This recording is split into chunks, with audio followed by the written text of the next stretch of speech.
সব কটা ফুল যদি ছিঁড়ে নেয় তারা, জামাত বিএনপির একটা চাল হতে পারে। এটা তো আমি চাই না, অ্যাকচুয়ালি আমি চাই না। হাদি হাদি, এই যে আপনারা যে হাদি হাদি করছেন, বাংলাদেশের মানুষ হাদি করতেছে, হাদি তো অ্যাকচুয়ালি একটা জামাতের প্রোডাক্ট, ওটা একটা জঙ্গি।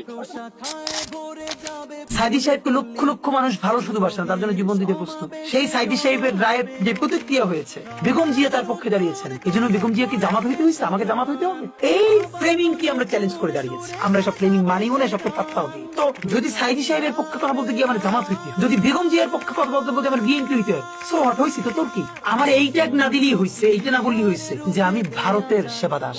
এছাড়া আমার বিএনপি বলো, জামাত বলো, যা ইচ্ছা তাই বলো, আমি বাংলাদেশের দালাল। এই ট্যাগ নিয়ে মরে যেতে চাই। আল্লাহর কাছে দোয়া করি যেন কোনোদিন কোনো কিছুর কাছে অন্য কোনো দেশের সেবাদাস না। এটাই আমাদের গান রুখা কি যাবে আর,